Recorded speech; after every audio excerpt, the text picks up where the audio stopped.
Okay, it looks like everyone from our waiting room is in the main session with us now. So thank you everyone for joining us this morning for a presentation that I myself am very much looking forward to. My name's Deb. I'll be chairing this session today, which is being presented by Linden Ashcroft from the University of Melbourne, Karen Twigg from the La Trobe University, and Lawrie Zion, who's also from La Trobe. They're going to be presenting a paper on drought, which is a topic that I am very much interested in myself, and in particular the Federation Drought between 1895 and 1903. So they're going to be examining the coverage of that particular drought through two newspapers from the Victorian city of Bendigo. Really looking forward to this paper, and I will hand over to you, Linden, Lawrie and Karen. Thanks very much. Thanks so much, Deb. I'm Lawrie, and I just want to begin by acknowledging the traditional custodians of the land on which we meet today, wherever we're zooming in from, and pay my respects to their elders past and present. And I want to extend that respect to Aboriginal and Torres Strait Islander peoples here today. Our paper is called The Long Continued Dry Weather, the Federation Drought according to regional newspapers. And this is the first paper we've done as part of the Parched project, which is a project that got funding through the ARC SRI scheme last year. It's led by our colleague at La Trobe, Professor Katie Holmes. And what that project's trying to do is explore drought as a recurrent theme of Australian climate and a formative influence on Australian history, culture and identity. We focus on 4 locations in Victoria: Bendigo, Shepparton, Wodonga and Mildura. Just coincidentally, La Trobe's got campuses in all of those cities. And we do this across 4 droughts: the Federation, World War II, Millennium, and the most recent one. So, and just very quickly going through the bio. So Karen's an environmental historian with a passion for exploring the changing rural landscape. And she's interested in climate and rural settlement as well as the environment. And Linden, who grew up in country Victoria, has done amazing research on past weather records, exploring the climate of Australia through historical documents and the citizen weather observations that have been lurking in people's attics in some cases for decades. And I'm a professor of journalism at La Trobe, and I dipped my toe into this a few years ago with a book called The Weather Obsession, which examined how digital media is changing the way we connect to the weather. So just to start, a bit on some observations on research of media coverage of drought. And I think, you know, there's a lot of research, obviously, on natural disasters and how they're covered in the media, including fires, floods, storms and drought. But within this cluster, studies are specifically about media coverage of drought have tended to be a bit sporadic, even though the media reflect and shape how the public understand drought as a cultural, institutional and natural phenomenon. This is partly due to the slowly unfolding nature of prolonged drought, not fitting the immediacy needs of news organisations, according to Jackie Ewer in a great book chapter she did last year called Drought is a Disaster in the City. It's interesting doing the sort of lit review side of this, because what you come up with a lot of the material that is there isn't necessarily coming from journalism academics. So Sarah Bell's study of newspaper coverage of drought in Sydney in 2006, in 2002, and London in 2006, it's a really great study. And she argues droughts prompted debate about learning to live in the landscape and learning to live with drought as part of life. And she makes the point that it's mostly discussed in terms of farming systems because of the agricultural impact of drought, but there's an equivalent impact on urban settlements. And I think one of the things we want to argue in this paper is we see this pattern emerging, who's affected by drought. In the case of Bendigo, a century before the period that she's covering in the Sydney drought in 2002. The other thing I just mentioned about, the interdisciplinarity of people working in this space is Sarah's a chartered engineer and director of the Engineering Exchange at University College of London, so which aims to improve community engagement in engineering and built environment research. And environmental histories of drought have also shown a lot of interest in media over time, and including your work, Deb. And so, and I think they've also highlighted how Indigenous owners who did possess understandings of Australia's highly variable climate, which was developed over thousands of years, were rarely consulted. So a lot of the research on the Federation Drought from environmental historians has pointed to the extent to which it was a huge shock for settler memory and challenged the very foundations of settlement. We haven't had this before. What's happening? And so, what people learnt from that and took away from that was very significant. But I think the period we're covering, even though it's a bit of a slow burn over the 7 years of the Federation Drought, people really know that they're dealing with something that's possibly going to happen again by the end of it. I want to cross here to the way that attempts to really actually understand the geography of where drought's occurring. We've got, it might look a bit schematic. You've got area of normal rains. This is based on an article in the Argus, Melbourne paper, the Argus in 1902. But the severity of the drought at the further northwest you went in the state was deemed to be much worse. And Bendigo's within that area, but not as badly affected in rainfall terms, as we'll see in a moment, as some of the locations in the Mallee. So our main questions here with the two papers we're about to dive into is, how did newspapers in Bendigo actually cover the Federation Drought? What can we say about how the term drought was understood in the coverage? And then to what extent was local weather info, including meteorological data, part of that coverage? And who were the voices that were heard within the respective communities? So I'm going to hand over now to Linden. We know now the Federation Drought was an El Nino event. They didn't know that then, but Linden, do you want to perhaps run us through what we're dealing with in climate terms with the Federation Drought? Sure, thanks, Lawrie. And yes, you're right. The Federation Drought was sort of caused largely by a series of El Nino events, actually, and one really strong Indian Ocean pattern right at the end in 1902.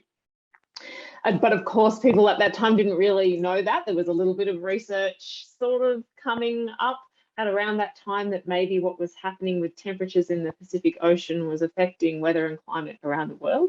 But during these El Nino events from 1896 to 1903, there were 3 or 4 events that really just cut off this source of tropical moisture and dried out a lot of the weather systems across the whole eastern part of Australia and into WA as well.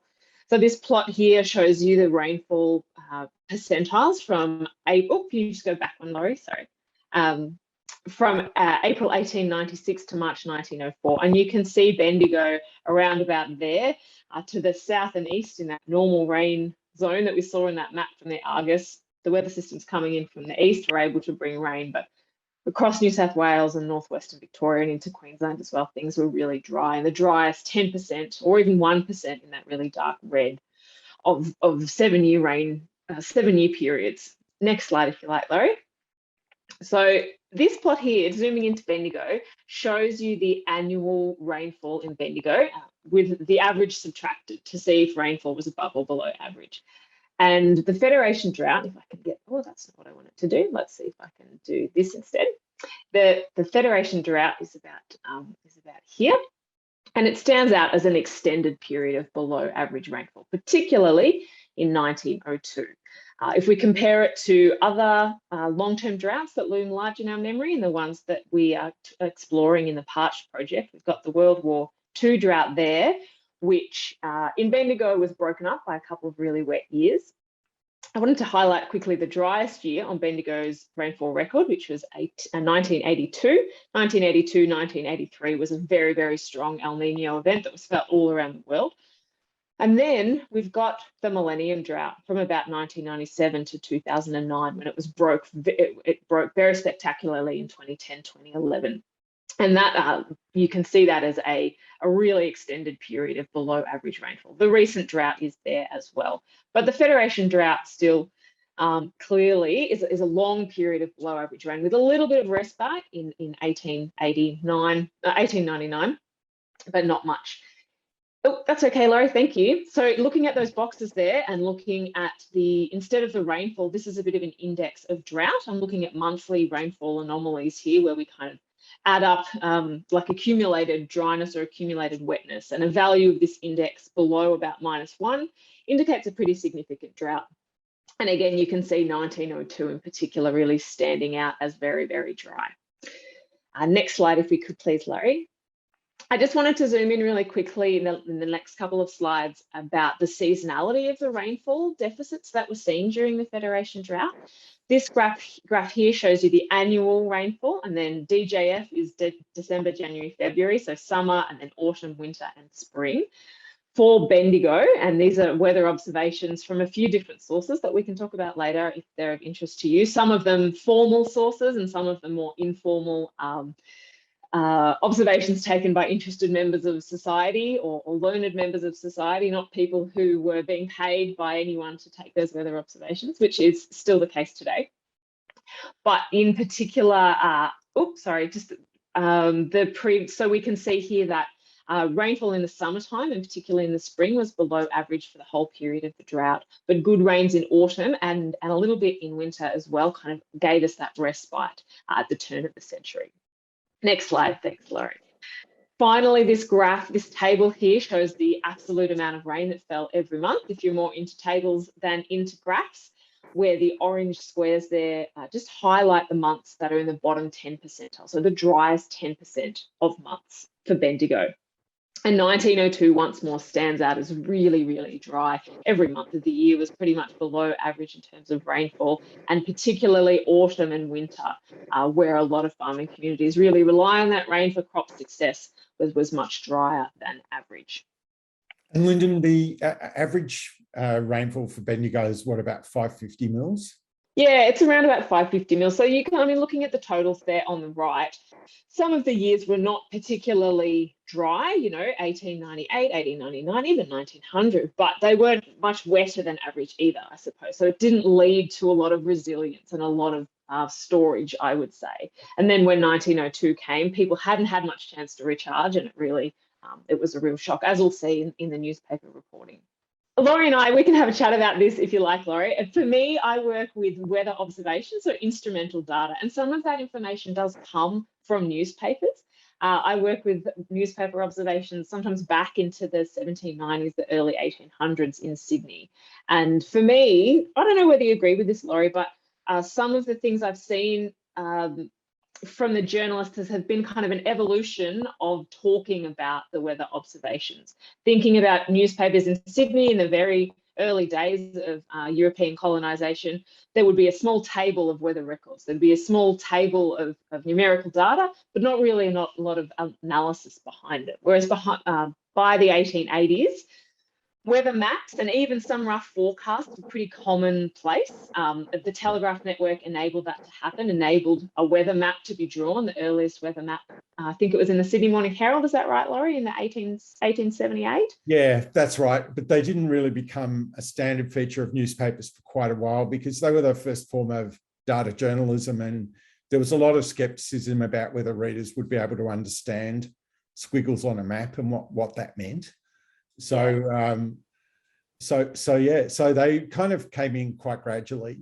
But I think the historian Dennis Cryle, media historian, has done a lot of great work on this period and how people became, and newspapers became, sort of weather-minded. Weather was a topic people were really obviously interested in, and the government astronomers, or who gradually became known as meteorologists, they were real identities in their own right. And the conference, the meteorological conference held in Melbourne in 1888, that attracted a lot of coverage in papers such as the Argus in Melbourne. And the topics included drought. And I think one of the things that kind of came out of that was that the state meteorologists from New South Wales, Victoria and South Australia at the time, Victoria's was Lawrie, I think, they were all kind of saying, well, actually, we have a bit of trouble forecasting what's going to happen tomorrow, which of course then they did. So we can't really pick up on the patterns that people were starting to speculate were influential on drought when droughts occurred. And so what you get in that article and time and again afterwards is that the editorial line is, well, wouldn't it be great? It's not much use to us knowing what's going to happen tomorrow. It's our farmers who need to know when the rain's going to occur. But and this created a great thirst, forgive the pun, for anyone who thought that they could project themselves into the space of forecasting droughts and cycles. And one of the main protagonists in that was Clement Rag, who we'll talk about a bit later. But he was a Queensland meteorologist, but he had a lot of faith in his own predictions about when droughts would break and taking us beyond that 1 or 2 day range. Yeah, I would also say quickly that other government meteorologists and astronomers tried different things. Henry Chamberlain Russell up in New South Wales also pinned his hopes on sort of a 19-year cycle that he could help predict. But I believe at this time he was trying his best, but he didn't have a lot of faith in the patterns that he was seeing, because I think my understanding is that people's awareness of the weather and climate was still very local. That big picture, those maps were still kind of hard to interpret and fairly foreign. So Yeah. Lawrie, I'd love to, I'll throw back to you now to tell us more about that local picture and the papers we explored. Yeah, thanks, Linden. So the two papers we're examining here were the two dailies in Bendigo at the time, the Advertiser and the Independent. The Advertiser is still going. It's the longest running regional paper in Australia. Is that correct, Karen? Or it might be, it's one of the longest. The Independent was popular with the business community and the favourite paper of the man in the street, according to research into its history. In terms of their coverage of weather, they were both reasonably similar. We'll get to that in a sec. It's funny just looking at the two mastheads. There was obviously a shortage of fonts back in the 1890s. They look very similar, these two mastheads. Just a bit of, for those who aren't familiar with Bendigo itself, it was a gold rush city that remained a major urban centre right through this period, even though economically there were big challenges. And that's the centre of town where the trams have been revived again recently, much to everyone's delight. This is Labor Day in 1895, or 8 Hour Day as it was known then. So both of these papers actually had occasional, by the time of the mid-1890s, but not daily weather columns. The Advertiser typically page 3 and the Independent on page 2. So the menu was local weather observations, the official forecast for the colony, and barometer and thermometer readings taken by the jeweller in the street we just saw, Pall Mall, at 3-hourly intervals. And that's the shop. That photo's taken in about 1910. And so it's interesting that it was probably easy to get these readings from local businesses, and we can speculate about a watchmaker also having barometers and being, having the mechanical clout to be able to come up with where to take readings and how to record them. But obviously it was good publicity for them to be quoted in the paper every day. What did change around the time in the Federation Drought was that the topic of weather began to be treated more systematically. So the local correspondents you get from all over the state who were just giving information on weather, they started to appear under a weather section, and there was a lot more focus on weather and seasonal conditions in all the localities that papers were trying to reach. Here's an example. So this made the news, Century Heat. And this column's really long and it cites the jeweller. So these kind of reports, are pretty commonplace. And while they weren't daily, they were starting to move towards that by this period. So really the news gathering extended. This is just an illustration to the towns around the area in the region. We don't know who this particular correspondent is. We mostly don't. But you just get a kind of narrative account of what's been happening there. But newspapers by this time are actually seeking to put events in context. And, the residents of Bendigo are aware to some extent of the state of the country, but no idea can be formed of the seriousness of the situation unless a personal visit's made to the localities affected. So this is the paper realising that, the town folk aren't necessarily going to be really understanding what's going on. The paper needs to bring that to the fore. So one thing we did, that Karen did actually, thank you, Karen, was go through and actually do a search on the recurrence of the term drought across this period. And getting back to that earlier point about media coverage of droughts and long droughts tending to be sporadic, we can see here the coverage was very dependent on what was happening in any given year. And it definitely reaches its zenith in 1902. And was reasonably, the number of articles was comparable across the two. We'd have to drill down into data a bit further to find out if there was any substantive difference in how they covered drought. But they both seem to, in both cases, in the kinds of stories, they were broadly similar, I think. So what we want to suggest, and we'll go through these one by one, is that what does emerge, even though the coverage varies from year to year, are 10 themes in the coverage. You can see them listed there. I'll go through them one by one. And the question, I guess, that comes out of that for us is, do we have, by the end of 1902, have we reached the point where we've got a kind of template for how droughts covered in the media in the decades and even the century to come with these particular themes? We're interested in people's feedback on this. So I won't read all these quotes out in detail, but the first theme is that there was this constant need to put the drought in context because of the duration. So we can see in this particular article that they use the method of comparison. With only 2 months to go, to which usually very dry, we're still 3 inches short of the lowest recorded annual rainfall in Bendigo. These figures speak for themselves and evidencing the severity of the drought. Now, this, of course, is only since white settlement, but the comparison put this in context. This is a really long drought and this is really severe. Not surprisingly, crop failure gets a lot of coverage. And there's always the hope that, if we just got a downpour, the droughts and flooding rains motif, we'd be out of this trouble. But, life is precarious until we actually get the rain coming back, and it's going to be a struggle. And so this gets, as you'd expect, an enormous amount of coverage across this drought, as do starving and thirsty animals, which I think are the main, the most common trope of coverage of drought are starving and thirsty animals and skeletons of animals.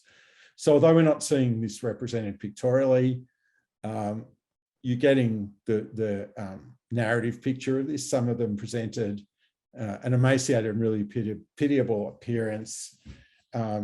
Some of the poorer farmers and stock breeders are driven in their extremity to part with every beast about the places because there's not a blade of grass. There's no mention here, by the way, of whether they were overstocking the land, but this image of animals in trouble does come up right through the drought, and obviously continues to do so when we have drought coverage now. The weather events embedded in drought obviously got a lot of attention. So extreme heat, and I think that it's really interesting. It's only in the last few years that there have been heat warnings incorporated into forecasts and sort of aligned with the emergency service warnings. But even back here, we've got a day of 109, which is 43 or 44 Celsius. So these temperatures, even though the instruments used might not be considered standard now, we're obviously getting, heat wave in the 40s, and we're getting deaths due to heat apoplexy. So, so these got a lot of coverage, as did dust storms. There's the term a brick fielder after you have dust completely cover fields. And so these get recorded as well. And, these are big stories in the papers. Water supply problems, of course, well, this has to be part of any story about drought, otherwise it's not a drought. But what we see here is a lot of discussion about, have we got an ongoing capacity issue here? And what are the ways we can mitigate the worst effects of this? So you start to see in these sort of articles that the town has to come to the rescue of the rural areas. It's been arranged 18 water tanks will be sent weekly from Bendigo to Berrywillock till some rain falls there. So the scarcity theme comes up more and more obviously across the drought. But the other thing, we'll get to this in a moment. The garden watering issue becomes part of that. We'll get to that shortly. Cost of living. It's interesting that, it's the price of rabbits, white flour, bread, potatoes, oatmeal. The thrifty housewife is at her wit's end to know how to supply the wants of her husband and herself and her hungry children. I think this hints at how much women bore the brunt of actually dealing with the logistics of the impact of drought. And it also shows how much the city is affected. It's not just the farms, it's everyone who's affected by drought. And so the town and country relationship becomes quite a big theme over the course of the period we're looking at. And it's really interesting, in that study I referred to earlier about Sydney in 2002, one of the big themes in that particular study was that a lot of the editorials, this is 20 years ago, were telling Sydney-siders it's very selfish to be watering your gardens at a time like this when we don't have enough supply. And the problem is consumption to a large extent. So we see this theme loud and clear here. It's deplorable. We might say criminal waste of the water by various householders and amateur gardeners of the district. Some amateur gardeners not content with flooding their own premises must flood the footpaths as well. So in a sense, it's kind of, how can you be so selfish at a time like this? But it also hints at the broader thing. If we're all in this together, people have got to understand the broader context of what's happening. We mentioned Clement Rag before, and of course there was a lot of, he got a lot of media coverage, and he wrote these really long 2,000-word narrative articles about storms and other weather phenomena as well. At the height of the drought, the Advertiser attempted to apply his idea of these cycles, 33-year cycles, which was his theory at the time, which they said came up short. And in 1902, Rag's reputation really took a hit because he tried an experiment of firing cannons into clouds to bring rain, and it didn't work. And so it's not surprising he becomes the object of satire. A lone and lowly prophet I, whose prophets now are nil. I raise the wind, I clear the sky, I make the weather wet or dry, just at my own sweet will. From Zephyr. We obviously don't know who Zephyr is, but he was a figure of fun to some extent. But that underlines, I guess, the challenge that people faced in, is it newsworthy when someone thinks they can predict the weather, even if it turns out that they're constantly wrong? And where do we go from here? A couple of other themes, the last couple of themes.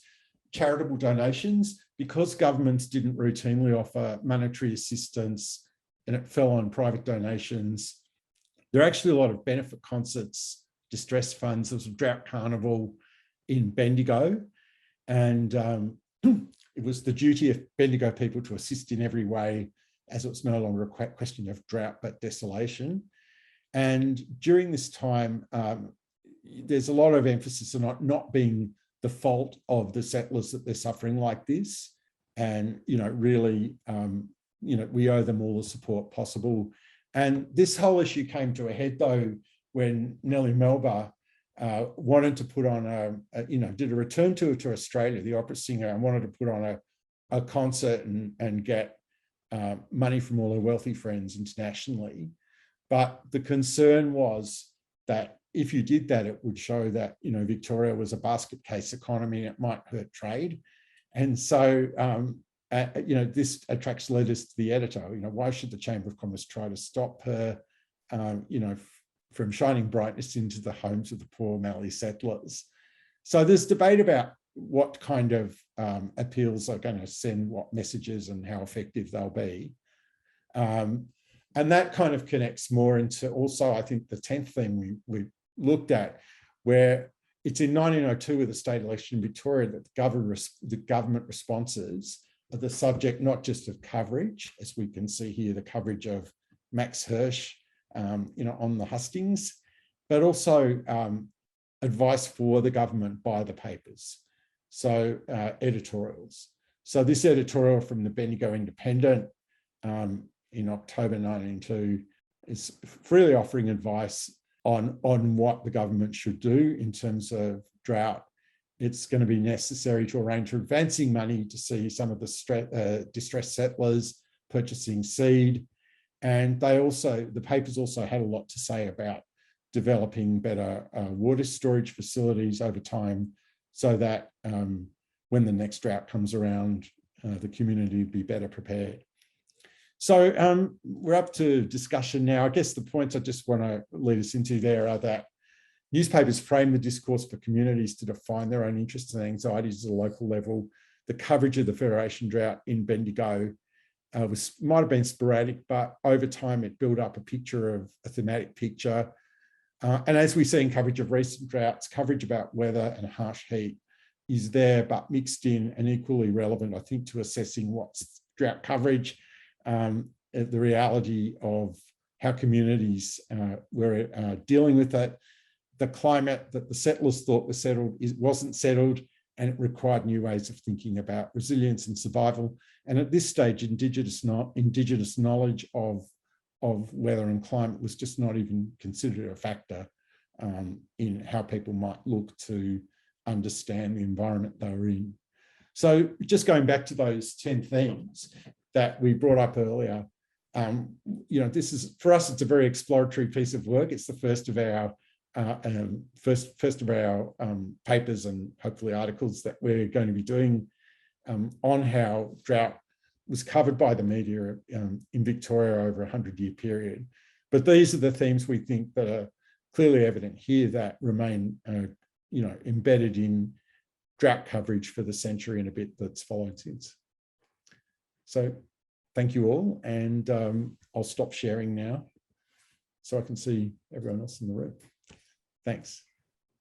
Thanks very much, Lawrie and Linden and Karen, for an outstanding presentation. There's just so much material there that I would love to ask you questions about.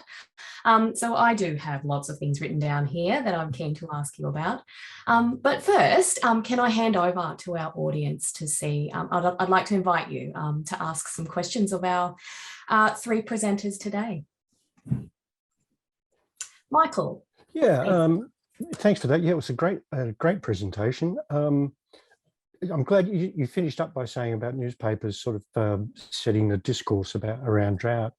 And I agree that's true. I've been looking at droughts in an earlier period, almost just sort of touching on the droughts. And I originally got onto this by looking at chronologies published in calendars, and they only mentioned droughts in the 19th century. Generally only mention droughts when there's a day of humiliation and prayer to recognise the drought, which I think in some ways contributes or reflects the fact that droughts are difficult to perceive in that sense. They're seen as if it's in the newspaper or published, it's got to be a point source. It's got to be just one day. But if you look at those debates about what went on in those days of humiliation and prayer, there's some of your themes come out quite well in that, and then others do too. Obviously, days of prayer, there was a lot of discussion about whether which took priority, laws of nature or laws of God, and that seemed to be a debate right through until the 1880s, 1890s in those days of prayer. So I'm sort of wondering whether that sort of comes out in any of the information you've got out of the newspapers. It's just, I think it's a lot. There's a lot more, and also there's also with those days of humiliation and prayer, there is the urban versus rural debate comes out, because in some cases, I think in Castlemaine in 1866, the judge refused to close his court on a day of prayer because they weren't affected by the drought. And you do get debates in Adelaide and elsewhere about, why should we in Adelaide, why should local businesses have to close down? We're in a hard period. We've got to close down for a day or suffer, railway closures for a day of national prayer. So it's a much more contested sort of field than I think I'd realised, certainly when I started looking at it. Yeah. Thanks, Michael. Karen, did you notice any sort of pray for rain or for the end of the drought in any of the material we've been going through? Yeah, it's a really interesting question, Michael. Thank you for that. It's certainly it's something that in 1902, when there seemed to be much more of a general awareness that something had to be done to relieve the struggling settlers outside Bendigo, and the churches in Bendigo were very involved in raising money, having special collections. There were sermons preached with the theme of drought. I guess what my impression is from those is more of a sense of, yes, I guess two narratives. One is that this sort of narrative that Lawrie alluded to with the sense of drought calls for endurance, and it's what Deb has researched in her oral history study, that drought is something that calls for stoicism, resilience, and that if you can hold on to those and just hold on, endure, then good times will come again, and God will help you through that process. But then teamed with that, there's certainly another narrative, and I can remember one sermon where this was particularly the focus, and that is that God helps those who help themselves. And that really, that sermon was appealing to science, and that the public should urge the government to support irrigation projects, and all this water was running to waste. God had given us this water, particularly given at this time the irrigation colony in Mildura also had a very active press that was talking about how, while the rest of the Mallee was suffering this great destitution, they were drought proofed. They were lush in the green, and irrigation was saving them from drought, and also making good use of the waters of Murray that would otherwise go to waste. So there's certainly this appeal to science coming in. So I think those two narratives, and we haven't yet looked at that in great detail, but my impression is that those two narratives are sort of playing out. Yeah, I think, you're right. I think that the one at the Archbishop of Melbourne held a day of prayer in 1902, but I think he was ambivalent about it, or took some convincing, because he thought the answer was irrigation, not prayer. So that, you get that coming out. But it's totally irrelevant to what you're doing. But I seem to remember that in terms of religion and sort of building that community spirit back in the 1860s, mid 1860s, the Bendigo community tried to convince the Chinese community of Bendigo to pray for rain, because they needed all the help they could get. So there's that sort of, in some ways it divides, and in other ways it brings together. The drought brings together. So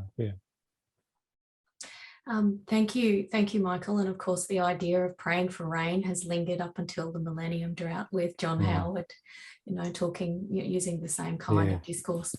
It's a really important question. I see a question here in the chat from Amanda. Thank you. Amanda, would you like to ask your question, or do you want me to read out from the chat here?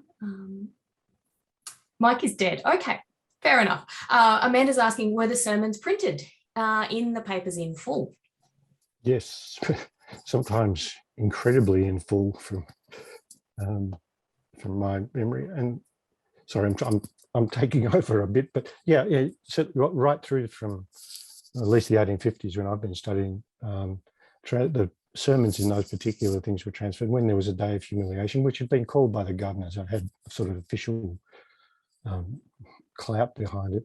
The newspapers tended to go around all the denominations and report pretty much verbatim what had been said. It goes on for pages and pages sometimes. So. I also concur, Michael. My memory is that there are some really lengthy transcripts of what was said at during the sermon, particularly when it was a special drought event.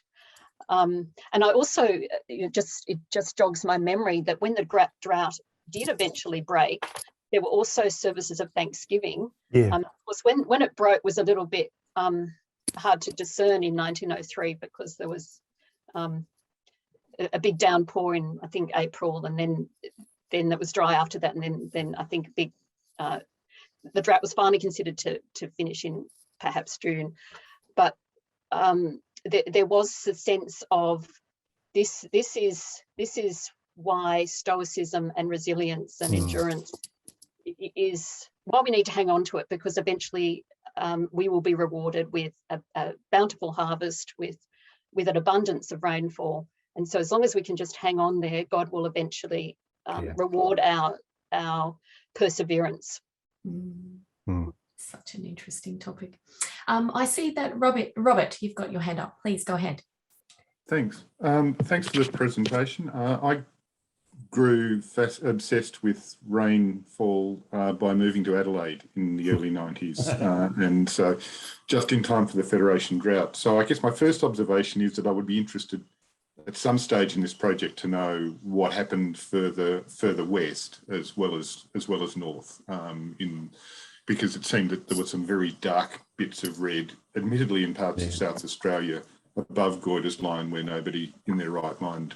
In fact, that's probably part of the wiping out of the people who tried to farm above Goyder's line, who was almost the only, well, one of the very few colonial figures who actually talked to Aboriginal people about rainfall. A bit of a hero of mine. But my question, because I'm obsessed with cartoons, is what level of illustration was there? I remember one photograph of dead animals. Was there any drawn illustration in the materials that you're seeing, or was it sort of because drought crept up on you, not sufficiently newsworthy to hit or gag worthy or whatever to get drawn?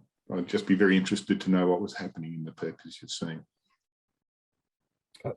I don't know about Bendigo, Rob, but I think the Australasian sketcher has, drawings often taken from photographs of dry rivers, and I think I seem to remember one of his a paddle steamer sort of stranded somewhere on the Darling or something like that during that period. And I think also.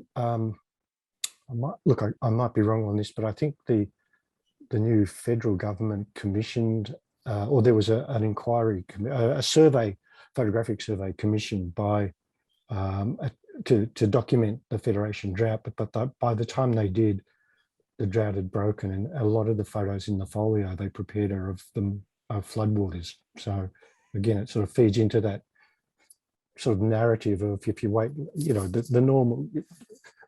The good times will come back, sometimes too good, but they'll come back. And it just seems to be a trope we don't seem to be able to get out of here. And I think that's a really interesting question, and to mention that part of our team, we have one of our team members comes from visual studies, so she's particularly interested in looking at images of drought. As you said, Michael, the Australasian sketcher and there was another pictorial that they both ceased publication in the 1880s, and so they don't extend as far as the drought. There was an adjunct to the Bendigo Advertiser called the Bendigonian that was a pictorial publication. but due to it's not online and due to due to COVID, we haven't been able to access it.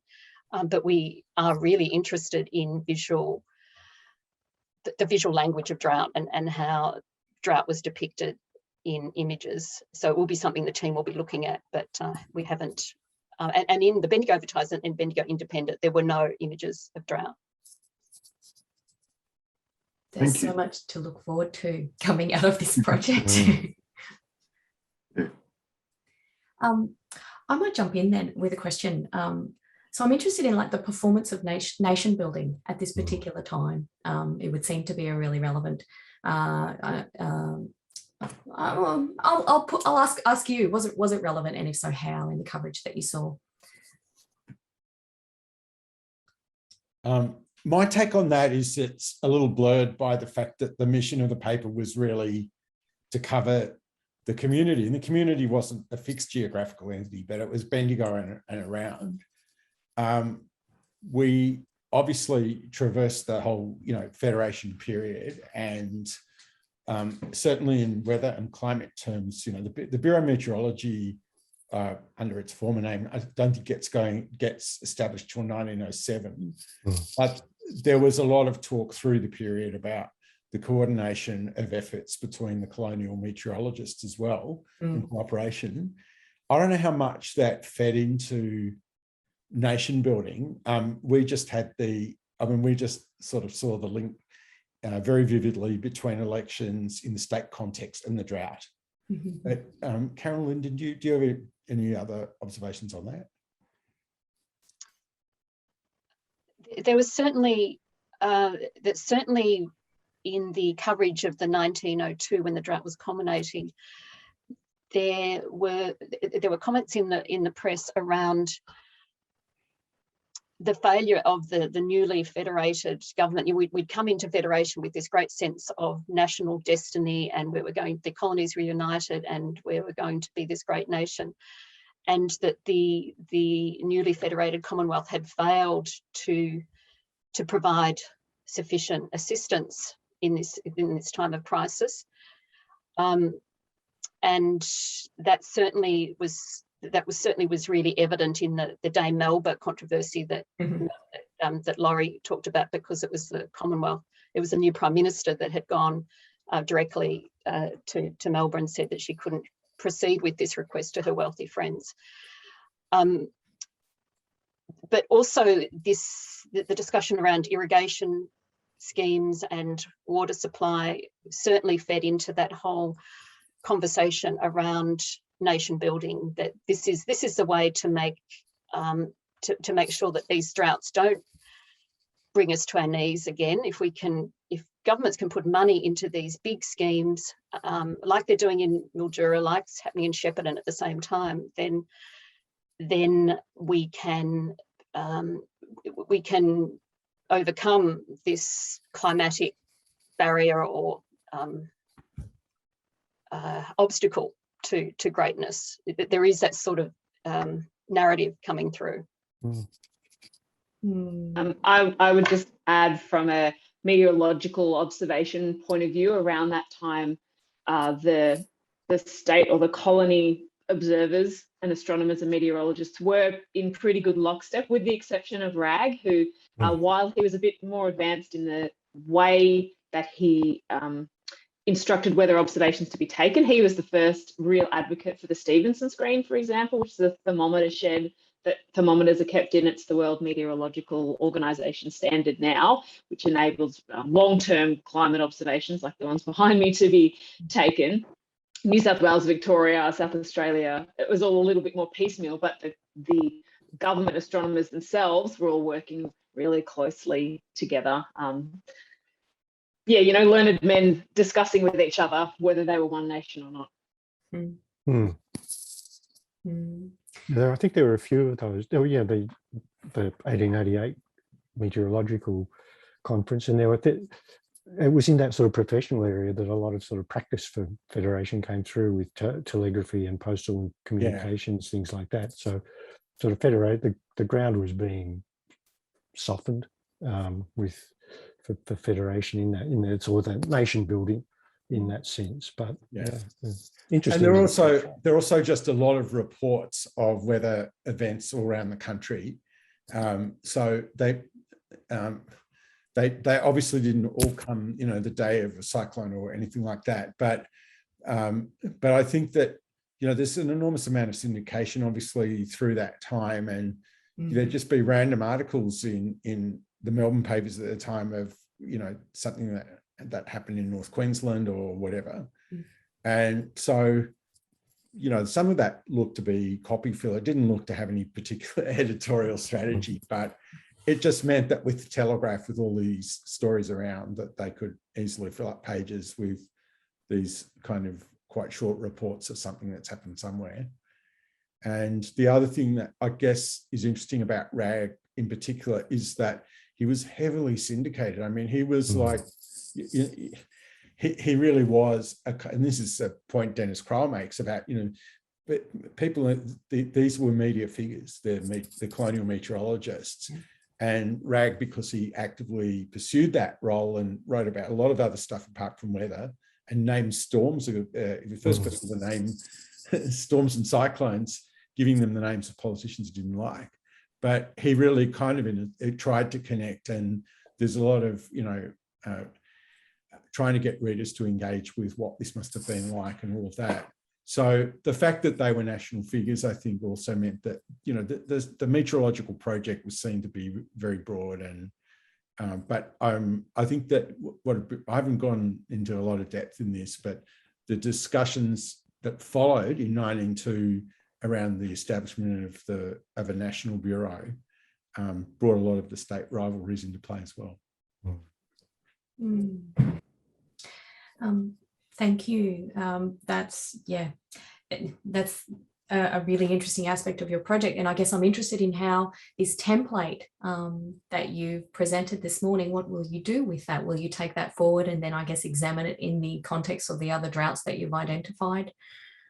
That's what we'd like to do. I mean, we're still a bit of hypothesis generation going on here as well. And so, but I think it'd be interesting to play it forward and just see how that goes. And I think maybe for us that one of the really interesting things about looking at a 7-year drought was that these themes do come up over time. You wouldn't get all of these the first year or two of the drought. So the kind of motifs that are established there, I think we'll see how well they hold up. I guess with there are obviously huge changes to the coverage due to the better understanding of El Nino, the overlay now of climate change and the discussion around the relationship there. But I think we're still with drought looking at what essentially are not really event-driven. This came up in your paper yesterday, with cyclones and big storms. They're obviously media events, and drought is less obviously like that because typically, and I've seen this in other studies, as soon as the drought's over, the media might tend to move on to other things and not really look at rebuilding after a drought, even though that's effectively what a lot of people had to do in terms of rebuilding their lives. So, but yeah, I guess we just want to see, how prevalent these themes are as we go into the other droughts as well, and to look at where there has been real innovation in the way the drought's understood and covered and defined over time as well. Yeah, I think that's the real strength of the interdisciplinarity of this project, that we can have a look at it from all different angles. And I'm personally really excited at exploring the different flavors of the droughts, how they manifested spatially, and whether it looked like, there was less rain because there were fewer rain events, or there was less rain because less rain fell in each event, or a combination of those kinds of things, and what that looked like in terms of how the droughts were perceived in the reporting. I think that's going to be really, really interesting to see. Yeah, and I think I was also really struck, even though we've discussed it before, Linden, Lawrie, and I, in the presentation this morning, by that how valuable newspaper reportage is in just giving a window into the daily experience of life in an urban centre as well as a rural, and it just sort of a bit of a light bulb moment, thinking, yes, droughts usually are framed in terms of the rural, and newspapers do provide this wonderful way of understanding what that might have been like in a daily sense in the urban environment. Just that, listening to Lawrie read out the story of the dust storm and the heat wave, and just thinking how would that be to have that heat and that dust invade your home if you're a mother trying to keep small children cool, and getting that sort of insight, which is I think one of the real strengths that we're getting from newspapers in this period. But it's a bias strength in lots of ways, and of course you guys know a million more things about this than I do, but there are a lot of voices missing from those examples that we've provided today, and we're looking forward to seeing what we can see in those spaces and what might be missing. Yeah. Sorry, just one narrative thread that I think is potentially interesting here is to come into my head is that the Federation Drought is integral to the development of the irrigation industry, and the Millennium Drought has sort of bookends it. It has the opposite effect politically, rhetorically. It's a questioning of certainly at the South Australian end, it's a questioning of that irrigation and its overextension. So that there's a sort of there's a possible thread there. I don't, who knows whether it really plays out, but it's an interesting connection. We have time for one last quick question, if anyone would like to. I don't know the answer to Sybil's question about when the Federation Drought became known by that. Neither do I. Oh. I think it's a really interesting question, and it'd be fantastic to do a bit of research on it if you're doing subsequent newspaper searches, because it conditions, it's emotionally going to condition people's response to the drought if it was actually known as the Federation Drought at that time. I mean, it's obvious, isn't it? That we just had Federation. It was a huge moment. It was really national. It was affirming, white settlement in Australia. And then you absolutely hit, through this period, you're absolutely hit by this sort of almost apocalyptic drought. And so I think there are very interesting emotional resonances in that maybe even Deb has some comment on, given she was dealing with this sort of affect thing in her paper yesterday and in her research. Sybil, it's one of the things that I'm really looking forward to reading about once this project that Lawrie and Karen and Linden are working on comes out in a lot, more publications. I think that the kind of the emotional labor of the journalists, but also the emotional resonance, as you're pointing out, but also I guess how the language of war and kind of military discourse might feature there too as you go through the century and different droughts come into play. We are at 11:45, so I kind of regret to say that we'll have to pull this discussion to a close. I certainly will be emailing some more questions through to the team members on the project. So thank you very much for a fantastic presentation today and for the discussion that we've had at the end. Can I ask you to thank our presenters one more time before we say goodbye? And to thank you too, Deb. Oh, cheers. Yes, thank you, Deb. And everyone here in our room. Wonderful. Take Sorry, care, everyone. just before you go, I just arrived. I am so disappointed. I at 11:45. So it just said, well, it sounds like I missed a lot. We waited for 40 minutes, Margaret. Don't worry, Margaret. I almost did the same thing and realised it at 10 past the hour that, oh my God. Well, you could have messaged me, Sybil. Didn't you know I was doing the same? I should have, yeah. Sorry. Yeah, okay. apologies and congrats. Anyway, can I just ask one more question or coming out of that, which is, did you say if you're going to publish anything soon that we could look at in relation to this project? Because I feel sort of like I too was late and I'm really annoyed with myself. We absolutely want to publish. So, it's been great today really to really have the chance to go through the research we've done and to play with that hypothesis of the 10 themes. So that's obviously the next step from here. We're really, really keen and looking forward to doing that. We're going to try and incorporate as much of the discussion and feedback from today and thinking about what we would do in terms of an article, but it's definitely the next thing that we're going to be looking at. Great, thanks very much. There's also a website in the works for the ARC project. So terrific. It's coming along. Okay, we'll look out for that.